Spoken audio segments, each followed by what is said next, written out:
आताच्या घडीची सर्वात मोठी बातमी, रुपाली चाकणकरांचा राजीनामा, एनसीपी उद्याच घेणार निर्णय।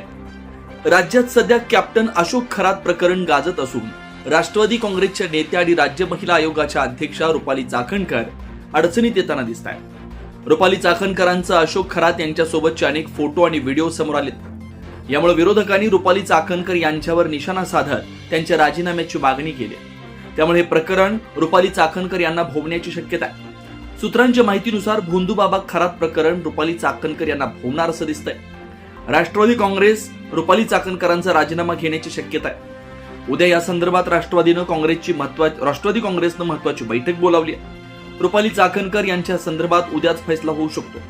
पक्षाच्या राष्ट्रीय अध्यक्षा सुनेत्रा पवार, कार्याध्यक्ष प्रफुल्ल पटेल, प्रदेशाध्यक्ष सुनील तटकरे आणि इतर महत्वाचे नेते या बैठकीला उपस्थित राहणार आहेत। दरम्यान रुपाली चाकणकर यांनी बोलताना आपण पत्रकार परिषद घेऊन भूमिका स्पष्ट करणार असल्याचं सांगितलंय। मी मुंबईत आहे, पोलीस महासंचालकांना भेटणार आहे, मी पत्रकार परिषद घेऊन जे काय आहे ते स्पष्ट करणार, असं रुपाली चाकणकरांनी सांगितलंय। अशोक खरात प्रकरणावर सुनील तटकरेंची पोस्ट।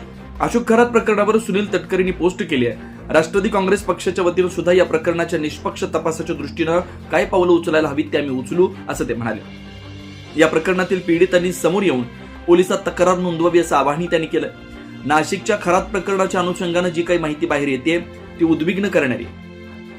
देवाच्या आणि श्रद्धेच्या नावानं अशा काही गोष्टी होतील अशी कल्पना मी किंवा कुणीच कधीही करू शकत नाही। सार्वजनिक जीवनात वावरताना प्रत्येकाचाच अनेक व्यक्तींशी तसेच संस्थांशी संपर्क येतो।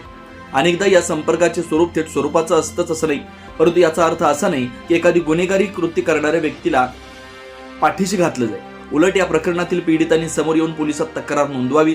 आमचं सरकार या प्रकरणात ठाम भूमिका घेऊन दोषींवर कठोरात कठोर कारवाई करेल।